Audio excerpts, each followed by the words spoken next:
Ahora quiero invitar al doctor Jean-François Korobelnik, a quien agradezco personalmente su desplazamiento a acompañar a nosotros este evento de ACOREF. Jean-François lo conozco ya hace muchos años y se ha destacado por su liderazgo en varias de las entidades en que hemos trabajado en conjunto. Él hizo su residencia en la Universidad de París y luego su fellowship en retina en el Hospital Dieu, también ahí en París. Y desde el 2013 es el jefe del Departamento de Oftalmología de la Universidad de Bordeaux, del hospital, y además profesor de oftalmología de la misma universidad. Lo hemos conocido siempre por los estudios que ha realizado en epidemiología, en retina clínica, pero también es experto en epidemiología clínica. Jean-François, welcome. Well, thank you very much, Francisco, for these kind words. At least I imagine, because I don't speak Spanish, so I hope it's kind. And thank you for the thank you so much. And thank you very much, Mr. President, for the invitation to the ACOREF meeting. So my first talk today is about geographic atrophy, to treat or not to treat. So these are the disclosures. So what is the landscape for the drugs that have demonstrated some benefit in phase 3 clinical trials in geographic atrophy? So the first one is pegcetacoplan. It's commercialized as a Syfovre by Apellis, and it's inhibiting the complement cascade. The benefit was demonstrated in 2 phase 3 trials that compared the treatment to a sham, either monthly or every other month. So patients receive an injection every month or every other month. The primary endpoint is at 1 year, but the study lasted 2 and in fact 3 years. There is an extension. What is very new for those studies is that the primary endpoint is not function, it is not visual acuity or whatever, it is the anatomy, and more precisely the size of the lesion measured on autofluorescence. And this was done in agreement with the FDA and the European Medical Agency. There are a lot of secondary endpoints. So what are the results at 2 years? You see that the sham is growing faster than the treated eyes. There is no difference between the monthly and the every other month injections, and the difference is statistically significant. It's interesting because it's statistically significant, but both lesions are still, in all cases, the lesions are growing with time. There is an extension during year 3 where all the patients could receive the treatment for real. Placebo patients received the treatment, and patients that received the treatment for 2 years continued during year 3. And this is the result. There are no more placebos, so it's a projection of what could be the placebo group. And these are the treated eyes, where the lesion is increasing also again, but less than with the placebo as projected. Interestingly, there is more difference when you look at non-subfoveal lesions. You know, GA patients, it's a very heterogeneous group, but in non-subfoveal, the difference between treated and non-treated eyes is very important and very significant.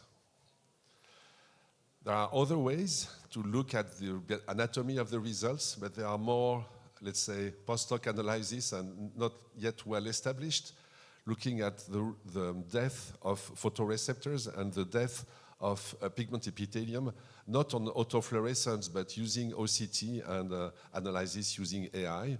This is interesting, but it's still, I think, exploratory. What about function? Well, that's the big problem. Function is not different between treated and placebo arms. The size of the lesion is not the same, but the visual acuity is not different between the 2 groups. There is another way to look at the function, it's microperimetry, because those patients had microperimetry. And if you look at the scotoma in the 4 central loci, there is a difference between treated and non-treated. But for visual acuity, the BCVA, the classical way we measure function, there is no difference. The problem is that there are risks, and the safety in those eyes in this study is now well established. First, there is an increased risk of CNV. You see, when you compare at 2, 12, and 18 months, the risk of CNV is 6%, 9% as compared to 2 to 3% in the sham. So the treatment increases the risk of CNV. 2, there is a risk of endophthalmitis, of course, every time you do an injection. 3, there is a risk of intraocular inflammation. Not zero, it's 21 cases, it's not zero, and I will come back on the next slide. So these are the risks that were well established, plus there is a problem with the injection, the volume, it's 100 microliters, so it's not a small volume as we usually do 50 microliters, here it's 100. So there is definitely a risk of pain, a risk of amaurosis that usually doesn't last long. There have been described several cases of neuropathy, optic ischemic neuropathy related to high pressure, and some physicians in the US do systematically an anterior chamber tap to lower the pressure before the injection, before each injection. Last but not least, there have been several cases of occlusive vasculitis with intraocular inflammation. It's rare, unpredictable, and it happens only after the first injection. This has been reported by the ASRS last year. You see 14 eyes with a very scary posterior uveitis, vasculitis, and very bad results, of course. So the strategy when you use that drug is to not inject the good eye as the first eye because the risk is unpredictable. The competitor is avacincaptad pegol from Astellas. It's a C5 inhibitor. Phase 3 is very simple. Patients are either treated or sham during the first year. And during the second year, the sham remains sham, and the treated goes either monthly or every other month. The results at 1 year, but it's very similar to what we've seen with pegcetacoplan. There is a difference, a reduction in the increase of the size, but there is still an increase in the size. So those two drugs have been approved in the US since 2 years now. They have not been approved in Europe because in the US they looked at the anatomy and they say, yes, there is a benefit in the anatomy. And in Europe, the European Medical Agency said, okay, there is a benefit for the anatomy, but we want a difference for function. And the difference for function was not demonstrated. So the answer from the European Medical Agency was no in April last year. So the company resubmitted the file, and it was no again last September. So this drug will not be available in Europe at all. For Izervay, they removed the file. They did not apply it anymore for approval because they expected a negative answer.